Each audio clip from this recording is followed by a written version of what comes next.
But there arose false prophets also among the people, as among you also there will be false teachers, who will secretly bring in destructive heresies, denying even the master who bought them, bringing on themselves swift destruction. And many will follow their sexual immorality, by reason of whom the way of the truth will be evil spoken of.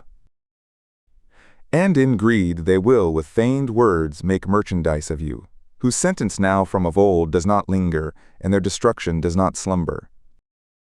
For if God did not spare angels who sinned, but cast them down to Tartarus, and delivered them to chains of darkness, to be reserved to judgment, and did not spare the ancient world, but preserved Noah with 7 others a preacher of righteousness, when he brought a flood on the world of the ungodly, and, turning the cities of Sodom and Gomorrah into ashes, condemned them with an overthrow, having made them an example to those coming who should live ungodly, and delivered righteous Lot, very distressed by the sexual immorality of the wicked.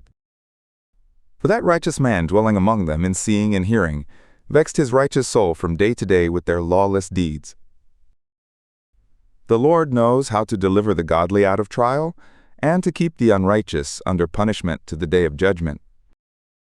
But chiefly those who walk after the flesh in the desire of defilement, and despise dominion, daring, self-willed, they do not tremble to rail at dignities. Whereas angels, though greater in might and power, do not bring a railing judgment against them before the Lord. But these, as creatures without reason, born mere animals to be taken and destroyed, railing in matters of which they are ignorant, will in their destroying surely be destroyed. Suffering wrong as the wages of wrongdoing, men that count it pleasure to revel in the daytime, spots and blemishes, reveling in their deceptions while they feast with you. Having eyes full of adultery, and that can't cease from sin, enticing unsteadfast souls, having a heart exercised in greed, sons of cursing.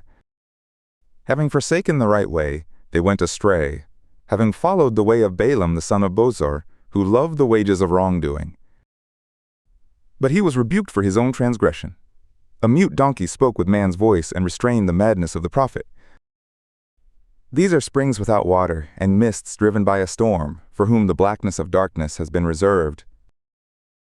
For, uttering great swelling words of vanity, they entice in the desires of the flesh, by sexual immorality, those who are truly escaping from the ones who live in error, promising them liberty, while they themselves are slaves of corruption, for to whom a man is overcome, to this one he has been made a slave. For if, after they have escaped the defilements of the world through the knowledge of the Lord and Savior Jesus Christ, they are again entangled in it and overcome, the last state has become worse with them than the first. For it were better for them not to have known the way of righteousness, than, after knowing it, to turn back from the holy commandment delivered to them. It has happened to them according to the true proverb, the dog turning to his own vomit again, and the sow that had washed to wallowing in the mire.